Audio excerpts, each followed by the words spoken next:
சாய்ரா, என் உயிரின் உயிரானவர்களே,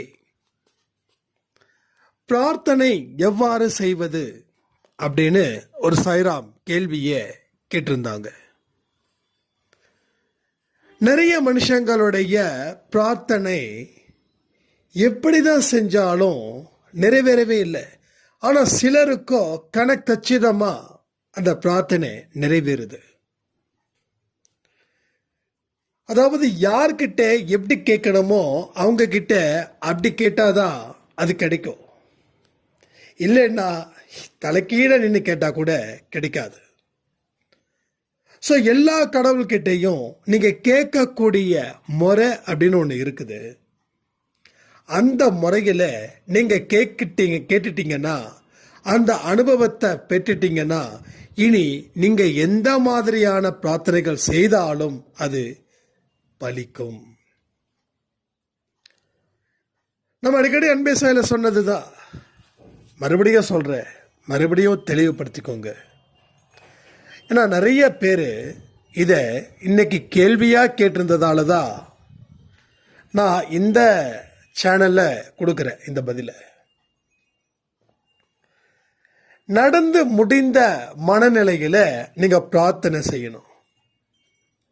அட்லீஸ்ட் இப்போ இந்த பிரார்த்தனையை அவர் கேட்டு அவர் சரி செய்ய போகிறார் அப்படின்ற நம்பிக்கையில் அந்த பிரார்த்தனையை நீங்க கேட்கணும்.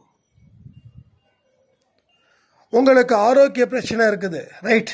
நீங்க கேட்குறீங்க, ஆரோக்கியம், நோய் தீரணும் அப்படின்னு.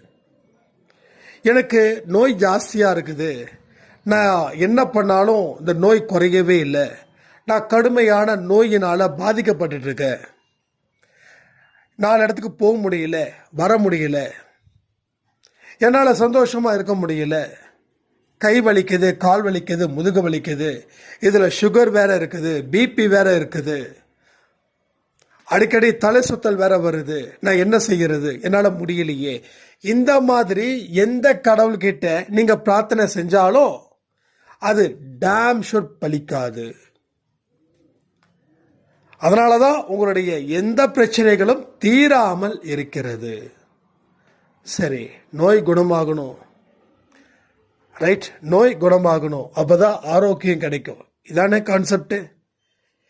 இதை தாண்டி வேற எதை கேட்டாலும் அது கடவுள் நம்ம ஏதோ வளர்ற மாதிரி இருக்குதுன்னு ஸ்கிப் பண்ணுறதுக்கும் வாய்ப்பு இருக்குல்ல.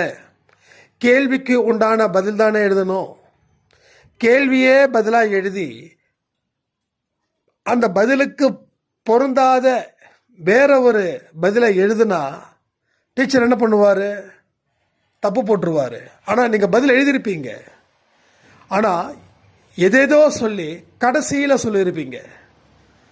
அப்போ அந்த டீச்சர் என்னப்பா, என்னடா அது 2 வரியில் பதிலை சொல்கிறதுக்கு 20 வரி 100 வரி பதிலை சொல்லிகிட்டே இருக்கானே அப்படின்னு சொல்லி ஃபெயில் பண்ணிடுவாங்க. அப்போ என்ன கான்செப்ட்? நோய் தீரணும், ஆரோக்கியம் பெருகணும்.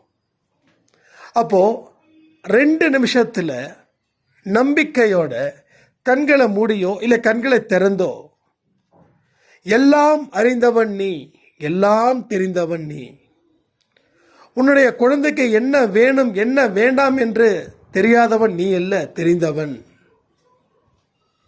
என்னுடைய உடல்ல இருக்கக்கூடிய நோயை தீர்த்திடு, நான் நம்புறேன் நீ தீர்த்திடுவேன்னு.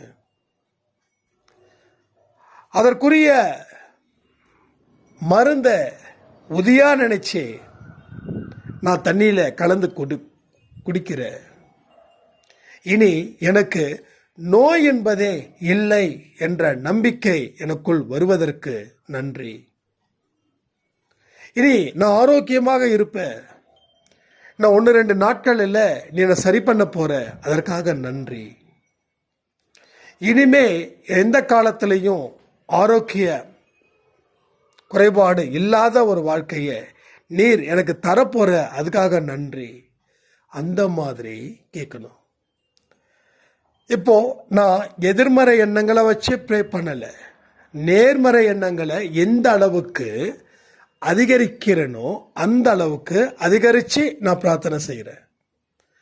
ஸோ இந்த மாதிரி தான் உங்கள் கடனாக இருக்கட்டும், இல்லை வீட்டில் புருஷன் பொண்டாட்டி பிரச்சனையாக இருக்கட்டும், குழந்தைங்க பிரச்சனையாக இருக்கட்டும், சொந்தக்கார பிரச்சனையாக இருக்கட்டும், எதிர் வீட்டுக்காரன் பிரச்சனையாக இருக்கட்டும், இந்த மாதிரி மனநிலையில் நீங்கள் பிரார்த்தனை பண்ணுங்க. ஸோ அதுக்கு உண்டான பலனை வெகு விரைவில் உங்களுக்கு கிடைக்கும். வெகு விரைவில் நீங்கள் நினைச்சு பார்க்க முடியாது இப்படிப்பட்ட ஒரு பிரார்த்தனை செய்கிறதால இவ்வளவு பெரிய பலனா அப்படின்னு. இதே மாதிரி தினந்தோறும், புரியுதா, தினந்தோறும் பாசிட்டிவ் வேர்ட்ஸு அப்படின்னா நேர்மறை எண்ணங்கள் அதிகரித்து பிரார்த்தனையில் ஈடுபட வேண்டும். அழுவுறதுனா அழுதுருங்க, ஆனால் தினந்தோறும் அழுதுட்டு இருக்காதீங்க. அழுகிறது பலம், ஆனால் அது பலம்ன்றதால தினமும் அழுதுட்டா நம்ம பலகீனமான மனுஷனாக போயிடுவோம்.